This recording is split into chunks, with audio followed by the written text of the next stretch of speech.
Éveiller les consciences, stimuler l'envie d'agir pour un tourisme à impact positif.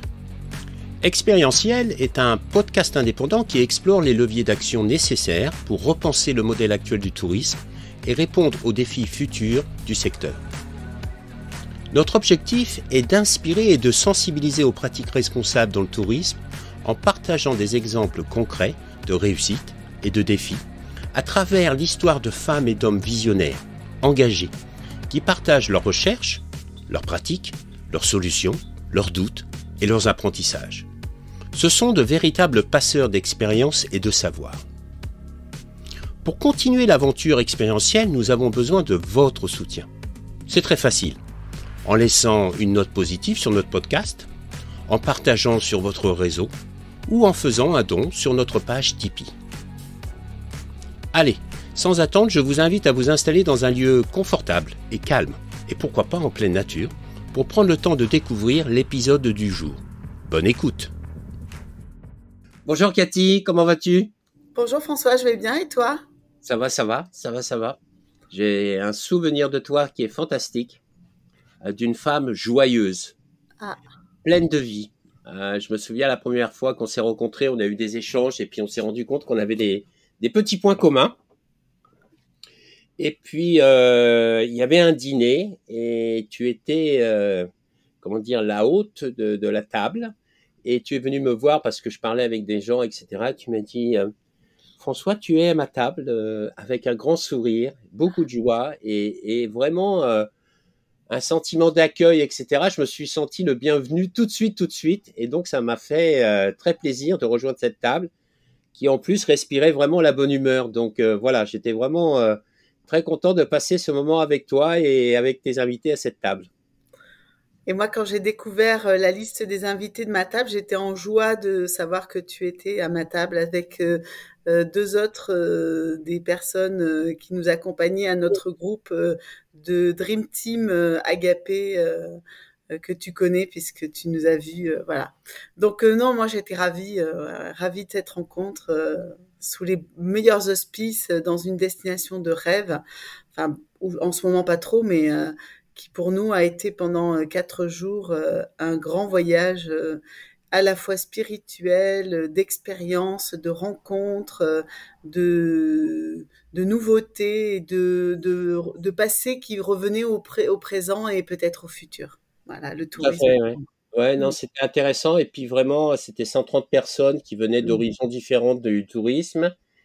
Et il y avait un point commun, moi, que j'ai remarqué, c'était la passion pour leur métier et pour le Mm. tourisme. Mm. Vraiment des amoureux de ce qu'ils font et de ce qu'ils essayent de transmettre, de faire à travers leurs activités.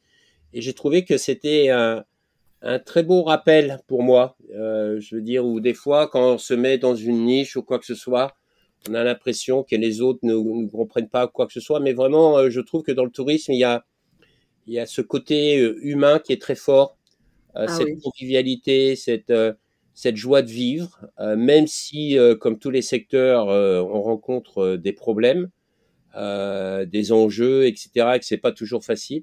Il y a quand même cette joie, cette humanité, cet humanisme qui est présent, quoi. C'est C'est assez clair. sympa. C'est Hein. clair, ça s'est senti. Et moi qui abordais un sujet problématique quand même, la responsabilité sociétale de chacun, je me suis sentie accueillie aussi, tu vois. J'ai eu ce sentiment d'accueil. En plus, je passais la première dans les pitchs entreprises partenaires et j'avais mon petit discours avec mes 4 acolytes que je devais présenter. Et puis ce souvenir de l'ESCAET qui était ma première recrue qui venait de l'ESCAET. Le tourisme qui était quand même mes premiers amours professionnels qui ont duré 25 ans, donc c'est pas rien. Donc c'est vrai que, alors moi je connaissais ces conventions, ces départs à l'étranger, ces visites d'une autre culture et de notre civilisation, mais au sein de Thomas Cook en vase clos en fait.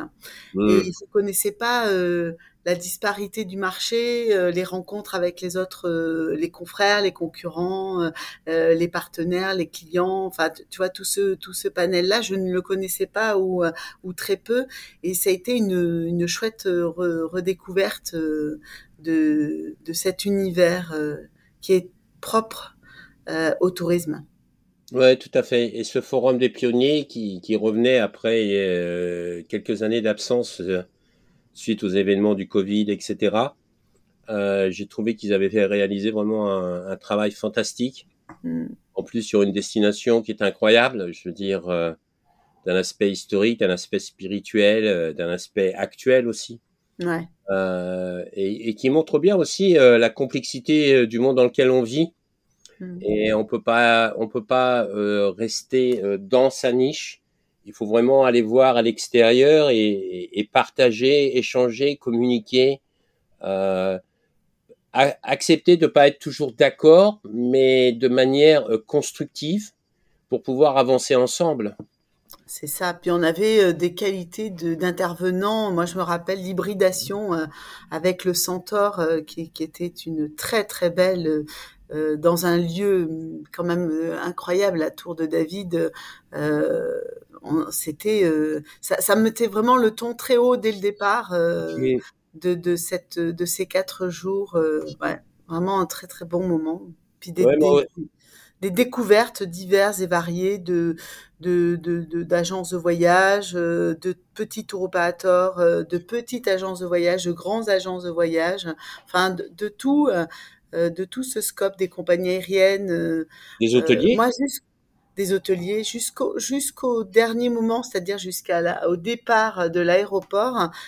Chaque instant a été la découverte de quelqu'un, d'une passion, d'un univers qui était en permanence une rencontre, quoi. Voilà. Mm. Ouais, non, Et dans la joie. Parce que exactement dans la joie, qu'est-ce non dans le conflit. qu'est-ce qu'on s'est amusé Ouais, aussi. moi, j'avais des crampes au Qu'est-ce qu'on a visage. fait la fête.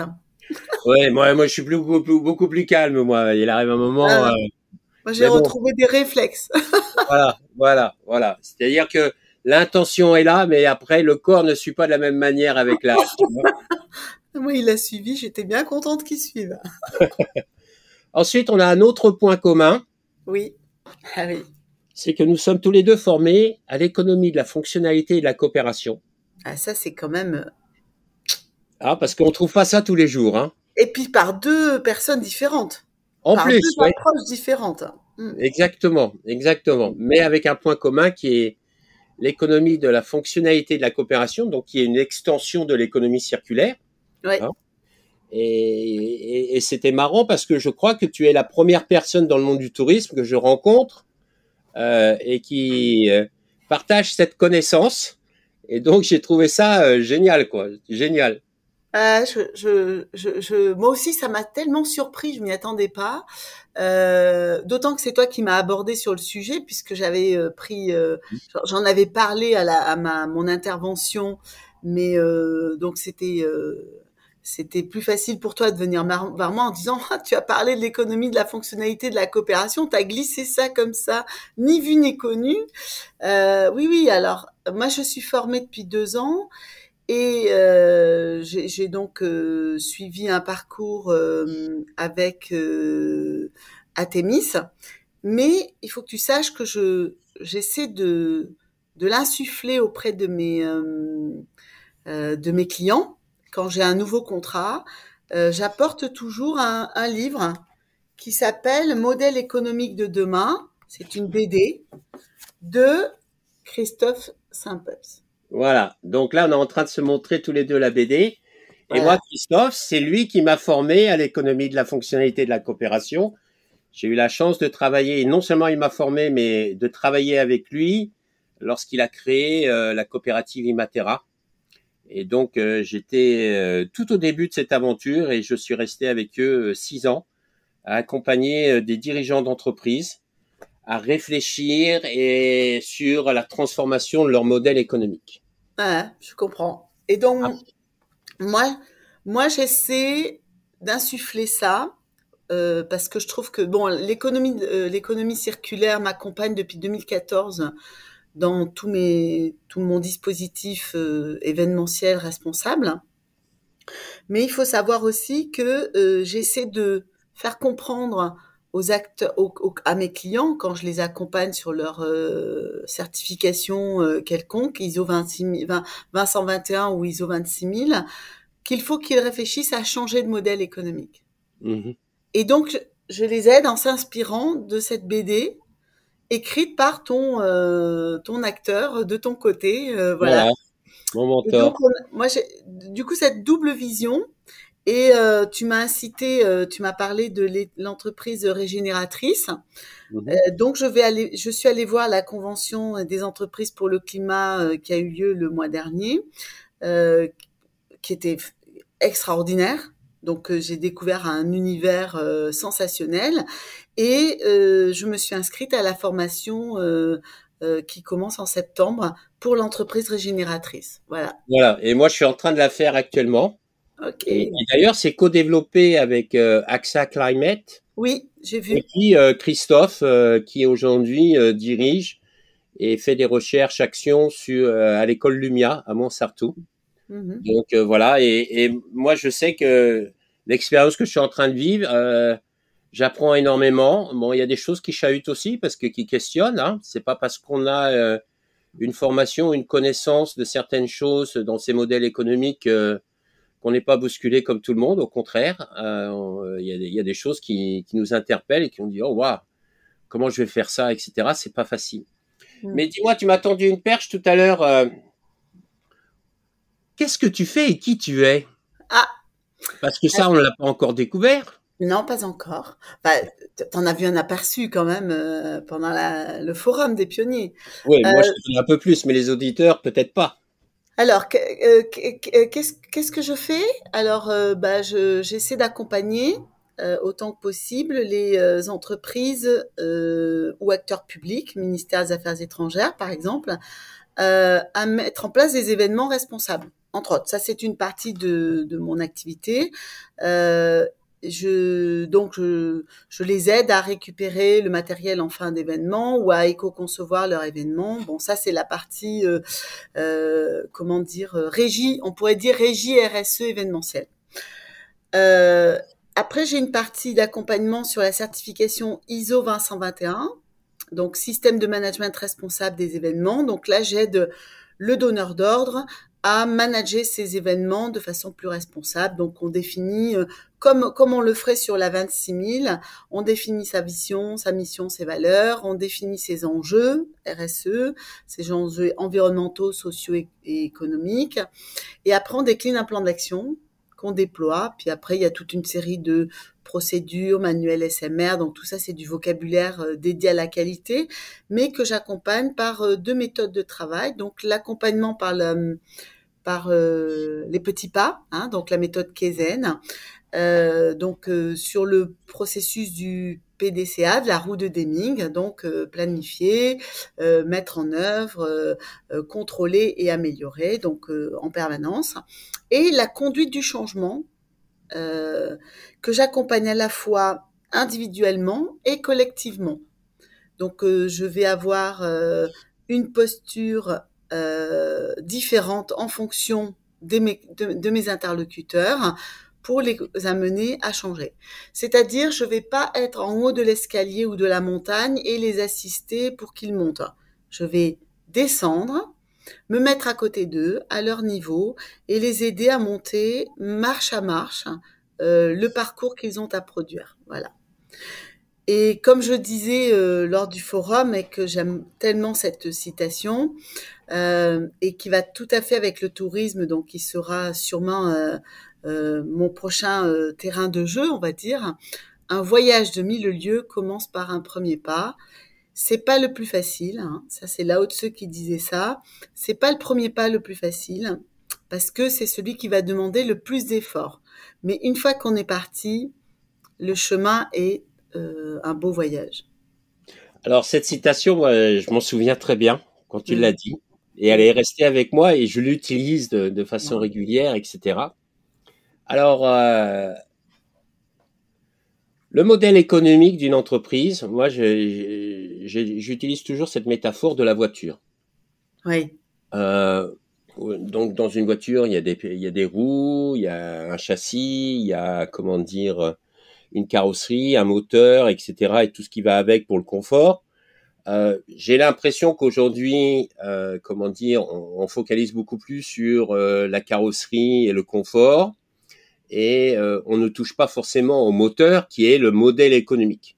Alors autant ces actions sur le confort et la carrosserie vont pouvoir permettre d'aller peut-être d'avoir une meilleure pénétration dans l'air ou quoi que ce soit, d'être plus à l'aise, d'être plus confortable, etc. Mais on ne touche pas vraiment au moteur de l'entreprise, qui est le modèle économique, où c'est justement, c'est là où ça génère de l'énergie positive, une forme de résilience, et puis de l'innovation, de la transformation, une réduction de ses impacts, etc., etc. Et c'est quelque chose qui n'est pas facile. Toi, par rapport à ça, justement, et tes accompagnements, comment tu vis ça et qu'est-ce que tu observes? Alors moi j'ai observé alors, comment je le vis. Je le vis d'abord. C'est une de mes deuxièmes euh, un deuxième sujet de prédilection, les voitures. Pourquoi? Parce que mon père a travaillé 30, 40 ans chez Ford et il fabriquait des boîtes à vitesse D'accord. à l'usine de Blanquefort. Donc, et je trouve que c'était c'est intéressant la voiture, même si je n'en ai plus depuis 15 ans maintenant, et que je résiste à en avoir, même quand je vais à la campagne. J'utilise les transports en commun et proposés par les villages où je vais me promener. Donc c'est quand même pas facile parce que la voiture, on sent bien que c'est une utilité dans certaines périodes, régions de France ou du monde quand elles ne sont pas maquées, enfin euh, Desservi? desservies par un processus aguerri. Donc la voiture est un sujet, pour moi, un deuxième sujet intéressant, c'est celui du voyage. On part en famille et on joue à des jeux, de découvrir quelle est la marque de la voiture que l'on croise, de lire les plaques immatriculation. Donc tout ça est une grande nostalgie pour moi, mais je m'en passe depuis 15 ans. Donc la voiture est un sujet important, à la fois par la boîte à vitesse, par le moteur, par la carrosserie, parce que bien évidemment ça fait partie, mais le moteur est le sujet dont tu parles est le plus important en effet, puisque c'est là, c'est le centre névralgique. C'est comme le cerveau pour l'être humain. C'est ce qui va faire que la voiture va pouvoir avancer, bouger et tu peux avoir une super voiture avec un moteur non performant qui n'ira pas bien loin. Et Tout à tu peux fait. avoir une voiture qui n'a aucun design, qui est absolument pas du tout confortable et qui peut t'amener loin. Donc ça, on le voit dans certains coins du monde. Si on veut faire le parallèle avec le tourisme, on a des voitures complètement cabossées, complètement, mais qui avancent. Moi, j'ai eu fait des trajets en voiture au Congo. La voiture avançait très très bien. Elle était pourtant complètement déglinguée. La portière arrière tenait avec la sangle de la ceinture de sécurité. Donc, le moteur est essentiel à faire avancer le système. Donc, c'est un bon parallèle avec l'économie. L'économie. Il y a un deuxième sujet dans la voiture, c'est comment on l'alimente. Alors, selon les ressources que l'on a, on alimente une entreprise de différentes façons. Et donc là, c'est l'enjeu d'alimenter l'entreprise pour son innovation. Et donc, les investissements qu'elle va faire vont déterminer quel moteur elle a besoin, en fait, en départ. Est-ce que c'est un moteur hybride? Est-ce que c'est un moteur... alors, on va faire le parallèle électrique, à essence, thermique, et tout ce que l'on peut trouver dans la voiture. Mais l'enjeu est de trouver la ressource dont on a besoin, qui est donc inépuisable, renouvelable, qui va pouvoir permettre de faire avancer cette voiture. Donc là, je pense notamment aux idées de ses collaborateurs, de son écosystème, qui sont un flux continu de ressources qui peuvent être intarissables si on est renouvelable, est totalement renouvelable, si on les questionne, si on les intègre dans le dispositif. Donc pour moi, la première ressource utile à faire avancer le moteur de l'entreprise, c'est les collaborateurs, les coéquipiers, l'écosystème très proche. C'est la première ressource qui va faire avancer le moteur et qui peut le faire changer. Voilà, qui peut le transformer justement pour que le moteur soit beaucoup plus efficient. Exactement. Alors, efficient ne veut pas dire forcément plus productif ou plus rentable. Enfin, il doit être le plus écologique dans le sens noble du terme, dans le sens premier du terme. Il doit être agréable pour les collaborateurs, il doit être protégeant les ressources naturelles du vivant, il doit être, je dirais, agapé. Agapé, le repas communautaire qui fédère les équipes, premier sens. Deuxième sens, agapé, c'est l'amour inconditionnel du vivant. Et le troisième sens, c'est action, gestion, achat pour préserver l'environnement. Donc une entreprise qui va raisonner comme ça peut avoir utilisé toutes les ressources dont elle a besoin. Les deuxièmes ressources à mobiliser, c'est celle de ses clients et de ses fournisseurs, qui vont être coopératifs. Et donc là, je reviens à la notion d'économie de la fonctionnalité de la coopération, qui doivent être coopératifs dans ce système pour faire des partenariats et non plus je vous donne des ordres descendants et vous devez les exécuter comme j'ai envie qu'ils soient exécutés. Donc le moteur de l'entreprise doit être coopératif avec son écosystème et ses différentes ressources. Il doit être capable de faire un mélange. Donc là, il y a un besoin de transformation managériale, entre guillemets. Oui, alors évidemment, il y a un gros besoin de modification du management français. Alors français parce qu'on est en France et que je connais pas les autres systèmes de management internationaux et je pourrais pas me prononcer dessus, mais un management collaboratif, participatif, qui tient compte de l'humain, qui tient compte des différentes humeurs de la journée, qui tient compte du vivant, vraiment, avec tolérance et droit à l'erreur. Voilà. Alors, de mon expérience, d'avoir accompagné des entreprises, pas forcément dans le tourisme, mais dans d'autres secteurs d'activité, le véritable défi pour pouvoir transformer son modèle économique, c'est aussi de changer de posture intellectuelle. Et c'est pas toujours facile parce que c'est un exercice extrêmement difficile, extrêmement compliqué, qui remet en cause beaucoup de nos fondamentaux, de nos croyances, de la façon dont on a appris les choses, et vraiment ça remet en question beaucoup de choses, pas seulement pour l'entreprise, mais aussi pour le dirigeant intérieurement. Et j'ai remarqué, et on en parlait tout à l'heure quand on préparait cette émission, que peut-être que, enfin c'est pas peut-être, c'est sûr, non seulement dans l'accompagnement de cette transformation du moteur et de voir quelles sont les ressources, etc. Il y a aussi un accompagnement du dirigeant justement pour pouvoir l'aider justement quand il a ces moments de doute, qu'il a ces moments de dire non, ça va trop loin, la peur de l'inconnu, etc. Comment tu fais ça, toi? Ah ben des fois je fais pas bien. Des fois je suis tellement intègre que je vais irriter le groupe. Alors il n'y a pas que le dirigeant qui est malmené dans cette changement. Il y a aussi les équipes. Donc je vais avoir par exemple des postures assez marquées, on va dire, intègres, qui vont heurter la sensibilité de mes interlocuteurs, qui du coup perdent de vue le sens général de la démarche. Donc là, j'accepte et j'accueille ce dysfonctionnement ou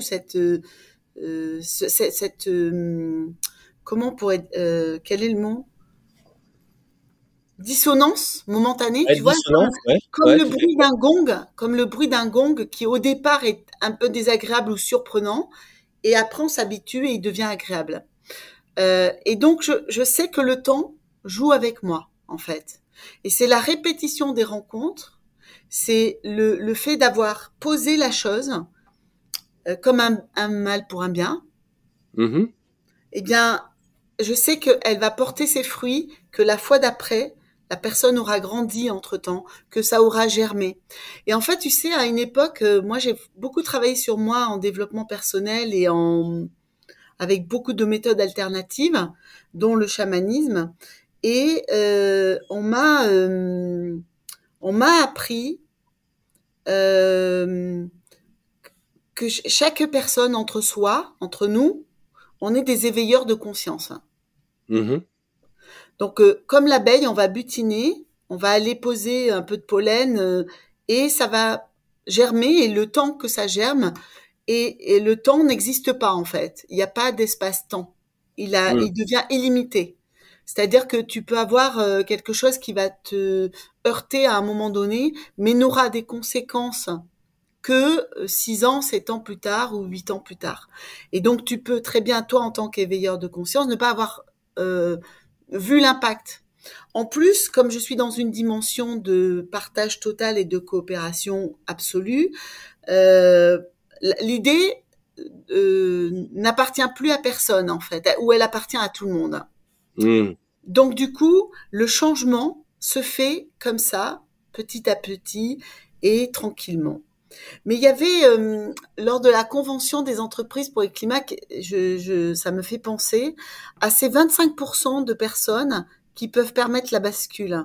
Ouais, je l'avais Qu'est-ce déjà que- entendu celle-là, ouais. Il y a à peu près 10% d'actifs, 15% qui observent et qui sont prêts à rejoindre. Oui, Et c'est apparemment suffisant pour transformer une entreprise, une organisation, un oui, collectif, etc.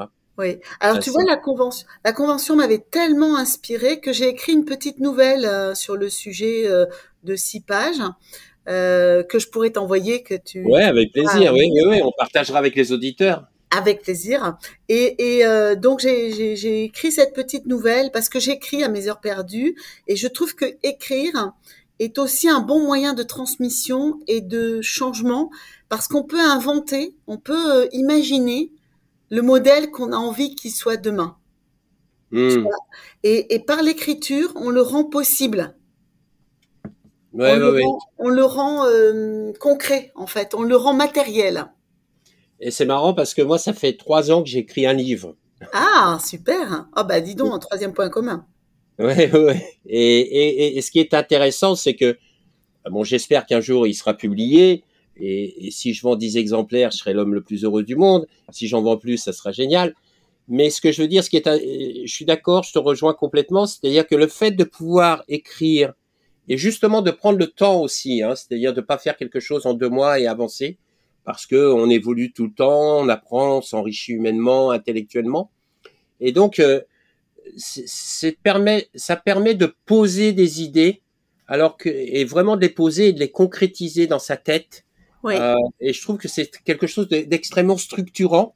ouais. Ça permet aussi d'évacuer des tensions qu'on peut Mmh, avoir, mmh, mmh. hein, et d'exprimer des joies aussi qu'on peut avoir, sans avoir la peur du regard de l'autre, du jugement ou quoi que ce soit.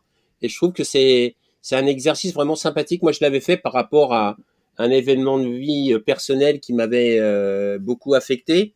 Et un jour, je voyageais comme ça et j'avais un long vol et je savais pas quoi faire. Et j'ai pris un magazine, ça s'appelle Psychologie, et il disait, Oui, ben voilà. Et ça m'a permis de justement de pouvoir digérer cet événement qui m'avait beaucoup affecté émotionnellement, de pouvoir le poser et en le posant de gratter derrière et de se dire ben voilà, qu'est-ce qui se cache derrière ça et d'aller plus loin et de comprendre pourquoi je réagissais comme ça. Et depuis ça a été une thérapie quoi d'une certaine ah oui, manière. oui, l'écriture est une sacrée thérapie. Donc, alors pour en revenir, parce que du coup, on peut revenir un petit peu à la voiture, c'est la courroie de distribution, l'écriture, Mmh. peut-être, T'es une peut-être. sacrée mécano toi. Bah écoute, le moteur d'une entreprise, bah, ça va être tout son système. Tous ces Mmh. processus, toute cette matière qui fait que mes clients pour certains, à la fin de l'accompagnement ou quand ils ont obtenu la certification, j'en ai un qui m'a dit, mais c'était hyper structurant, c'était dérangeant. Voilà, on a été dérangé, on a été bousculé, on a été, comment dire, un peu sortis de Ok. notre zone de confort. Voilà, ils sont sortis de leur zone de confort, mais ça les a permis de se structurer. Et c'était une petite entreprise de 4 associés, donc pas de salariés, que des freelances. Et ils sont aujourd'hui, 3 ans après, 8 salariés. Et donc la certification a été un engrenage qui a permis cette montée dans le système en fait. Et donc souvent, j'ai comme image de dire à mes clients, à un moment donné du parcours, comme dans la voiture, pensez à regarder dans le rétroviseur pour voir le chemin que vous avez parcouru. Hmm. Parce que évidemment, on ne le voit pas, comme on fait des voyages de petits pas, tranquilles, on sent que c'est dur de temps en temps, mais on ne voit pas qu'on est en train de monter toute la montagne. Par contre, quand on arrive à un certain niveau et qu'on regarde derrière, bah, des fois, ça donne le vertige parce qu'on est au milieu du gué et qu'on est dans une situation inconfortable. Mais quand on est en haut de la montagne, sur le haut plateau et qu'on voit tout le chemin parcouru, c'est un vrai bonheur. Tout Surtout à avec fait. la vue de perspective. Et moi, je me souviens quand j'étais dirigeant, je prenais pas le temps de regarder dans le Eh rétroviseur. oui. Je faisais, je faisais une prise de recul, c'est-à-dire que je ralentissais des fois par rapport à la route sur le chemin sur lequel j'étais, mais je ne faisais pas ce pas de côté. Ouais, Et d'ailleurs, les peuples racines en parlent souvent de faire ce pas de côté, ce qui oui. permet d'avoir un autre regard sur une situation, etc., et de se poser. Parce que si tu prends, tu ralentis et tu restes toujours sur le même chemin, tu as toujours la même vision des choses. Et Tout à donc, fait. ça ne t'enrichit pas, ça te permet juste peut-être de te calmer toi intérieurement, de reprendre de l'énergie pour pouvoir reprendre de la vitesse et avancer comme avant. Mais ça ne te donne pas un autre regard. Et ça, je trouve que c'est intéressant comme approche. Ce que j'avais remarqué aussi au sein d'Agapé, justement lors de ce dîner et des échanges qu'on avait pu avoir, c'est que tu n'es pas seul dans cette aventure. Non.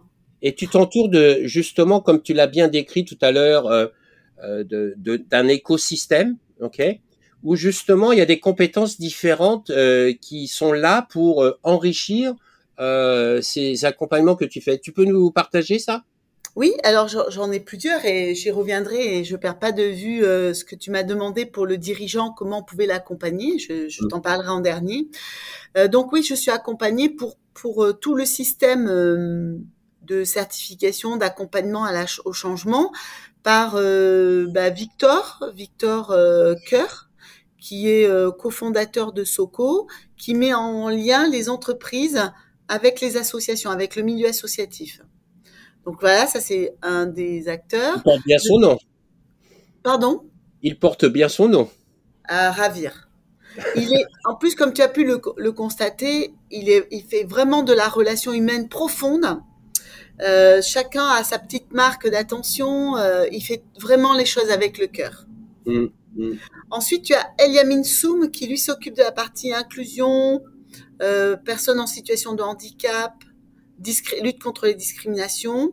Il est auteur conférencier et il me soutient dans cette démarche pour aider à recruter des personnes en situation de handicap ou aider l'entreprise à lutter contre les discriminations. Ensuite, j'ai dans ceux qui nous ont accompagnés au forum, parce que j'ai un bien plus grand réseau, mais là, il y avait déjà une bonne représentation. J'ai Antoine Kibler, du cabinet d'avocats Kibler Avocat, qui lui m'aide sur toute la partie veille réglementaire, conformité réglementaire et toute la partie juridique de la RSE. Il n'y a pas beaucoup d'avocats sur le terrain qui se sont intéressés à ce sujet.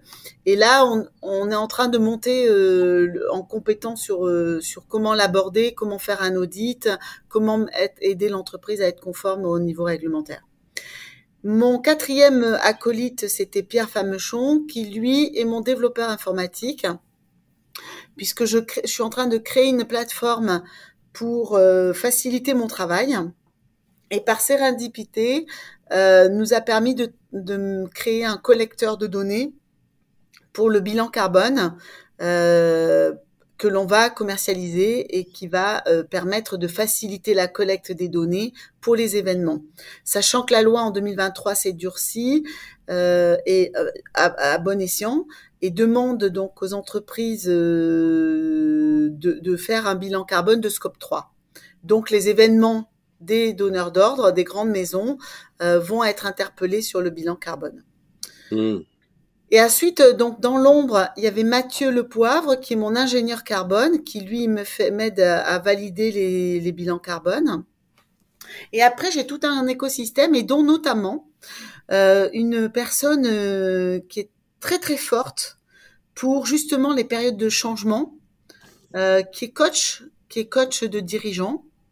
Elle applique des méthodes de l'univers du sport. C'est Coralie Bajot. Commence d'entreprise, ou commence entreprise pour le coaching des dirigeants, et donc à laquelle j'ai fait appel pour moi-même quand j'ai dû changer de statut entre salarié et chef d'entreprise.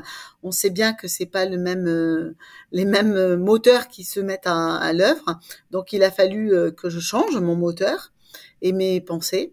Donc voilà, elle m'a aidée avec des méthodes liées aux sportifs de haut niveau. Voilà, donc très très forte. Et après, j'ai tout un écosystème puisque je fais partie de 2 groupes de chefs d'entreprise. Un, le BNI, donc je m'y retrouve tous les vendredis matins. Et là, j'ai donc BNI Osmose & Co sur Paris. Nous sommes 24 et j'ai autant d'experts à ma disposition qu'un chef d'entreprise pourrait avoir besoin, de l'expert comptable au gestionnaire de patrimoine, en passant par la coach mentale et l'accompagnement aux appels d'offres. Voilà. Et après, je fais partie de Germe aussi. Germe est une association qui forme les managers. Et donc là, c'est moi qui apprend et qui me forme pour sûrement recruter de nouvelles personnes. Voilà. Voilà, mon écosystème est très riche. Je pense que c'était important de le mentionner dans le sens où justement tu voulais réagir par rapport à la question du changement. Oui. Et ça met en perspective aussi que c'est pas juste l'histoire d'une personne, mais que tu t'entoures de ressources qui vont permettre d'accompagner ce changement qui est pas facile. Et donc, je te laisse la parole sur ce que tu voulais nous partager.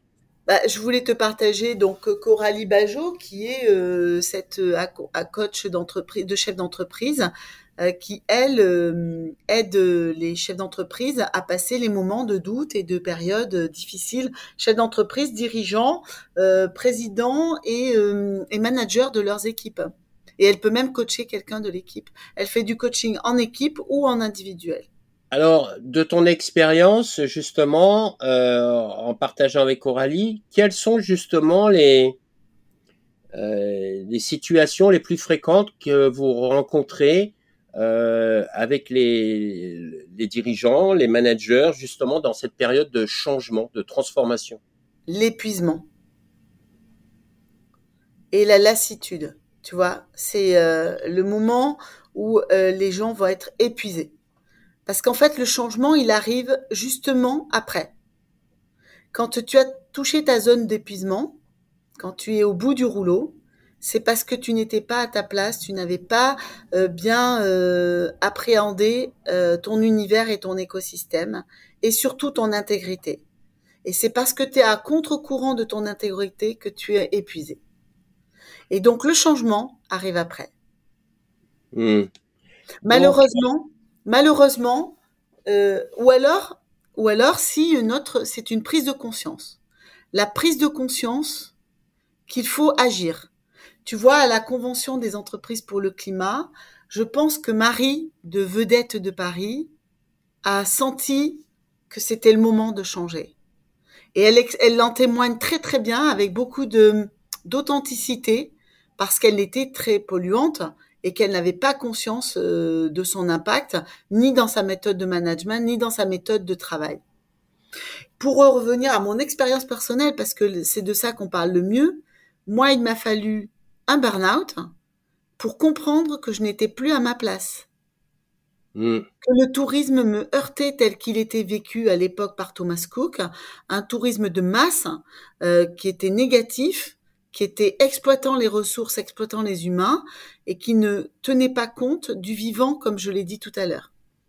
C'est marrant ce que tu dis parce que ce week-end, je parlais avec ma nièce qui fait des études médecine et qui m'expliquait un truc tout bête. Elle me dit, tu sais, tonton, le corps humain, c'est que des éléments vivants. Hein. Je veux dire, oui, on a un cerveau ou quoi que ce soit, mais c'est plein d'organismes vivants, etc. Et le corps humain capte beaucoup d'énergie, mais n'utilise seulement l'énergie qui est nécessaire et établit des réserves. Et elle me disait, ces réserves servent justement à pouvoir combattre toutes les attaques que le corps humain peut subir.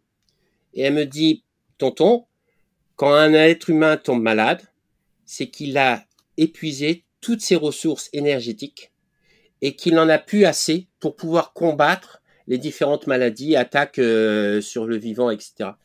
Et je trouve que c'était intéressant ce qu'elle me disait parce que c'est une fille brillante qui a une vingtaine d'années, etc. Mais je trouvais que ça permettait aussi de remettre l'humain au cœur du vivant. C'est-à-dire qu'aujourd'hui, on a l'impression de mettre le vivant d'un côté et l'humain de l'autre, et que nous sommes l'incarnation même du vivant, dans notre quotidien, etc. Tout à fait. Et je trouvais que c'était important parce que, et moi, ce qui m'interpellait avec ça, c'est que quand tu regardes les arbres captent l'énergie solaire avec leurs feuilles, mais 100% d'énergie solaire qu'ils captent, mais n'en utilisent que 10%. Ouais. Tu vois? Et on n'est pas si différent que ça. Mais aujourd'hui, on est dans un système où on capte de l'énergie et on utilise beaucoup plus d'énergie qu'il est nécessaire pour pouvoir exister. Et c'est ça qui est inquiétant. Et donc, ça m'emmène vers une question par rapport à tout ce qu'on vient d'échanger. Quelles sont les opportunités que tu vois justement dans le secteur du tourisme pour pouvoir avancer, se transformer et aller alors pas vers un tourisme durable, mais vers un tourisme, moi, que j'appelle soutenable de plus en plus. Parce que je trouve que la durabilité, c'est très vague. Très relatif. Ouais. Mais moi, je dirais même un tourisme régénérateur. Oui, pourquoi pas, oui, tout à fait, tout à fait. Mais là, il y a du chemin. Hein. Ah oui, il y a du chemin, bah oui. Bah, mais c'est ça l'intérêt. Eh oui. Tu sais, ça me rappelle quand j'avais présenté le premier projet de responsabilité sociétale en interne chez Thomas Cook. J'avais présenté un projet à Madame Picard sur la responsabilité sociétale et les achats responsables qu'on pouvait mettre en place chez Thomas Cook. 2009. Elle me dit, mais nous, on est dans l'urgence. Moi, il me faut des résultats demain, après-demain, mais ce que vous proposez, c'est un très long chemin. Je lui dis, oui, mais moi, j'ai tout mon temps pour faire ce chemin. Parce que j'étais encore jeune et que je le suis toujours. J'y tiens. Et j'ai encore tout mon temps pour faire tout ce chemin. Voilà. Donc, peu importe le temps que ça prend, il faut commencer à faire le premier pas. Tout à fait. Moi, j'ai 60 ans. Oui. Et je veux dire, je ne me considère pas comme jeune, mais je ne me considère pas comme vieux ou fini ou quoi que ce soit. Et je me dis qu'il n'est jamais trop tard pour changer, etc. Alors, c'est sûr qu'un mec de 60 ans a pris tellement d'habitude que de les changer, c'est peut-être plus difficile qu'un jeune de 20 ans. Mais malgré tout, ça ne veut pas dire que c'est impossible. Non, c'est pas impossible.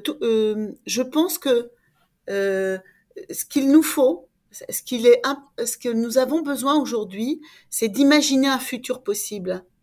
C'est de se laisser porter par l'imaginaire. C'est pour ça que la lecture et l'écriture sont des éléments puissants. C'est comment j'écris ce que j'ai envie que ce soit demain, en fait. Et comment je fais que ce soit possible après. Parce qu'une fois que je l'ai écrit, bah, comment je fais pour y accéder? Alors, toi qui écris et qui imagine, etc., j'ai une question que je pose à tous mes invités récemment. Optimiste ou pessimiste? Optimiste. Pourquoi? Parce qu'il y a des signaux faibles qui deviennent très forts de de nouveaux modèles économiques, de nouveaux acteurs qui émergent, même dans le tourisme. Voilà. Donc, il y a une prise de conscience. D'abord, moi, en 2009, personne ne parlait de responsabilité sociétale au sein de Thomas Cook et dans le tourisme, ou alors très très peu, et c'était planter des arbres en Indonésie. Aujourd'hui, il n'y a pas un acteur qui n'en parle pas, avec des retours d'expérience, avec des exemples. Donc, je crois que il faut aller regarder ces signaux faibles. Et aller observer aussi son moteur. Aller observer la nature, parce que c'est elle notre exemple. C'est elle notre moteur. C'est elle notre moteur.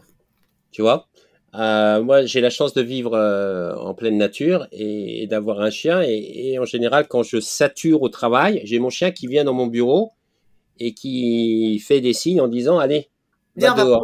On va se promener. » Et quand je vais me promener 20 minutes ou quoi que ce soit, et tout de suite, j'ai l'impression déjà que mon cerveau s'est vidé parce qu'il était plein, et puis que je trouve des idées, d'inspiration ou quoi que ce soit, et d'observer la nature, juste de se poser et d'observer la nature, un oiseau qui vole, écouter un bruit d'oiseau. Là, en ce moment, j'ai les cigales, elles chantent, c'est incroyable, etc.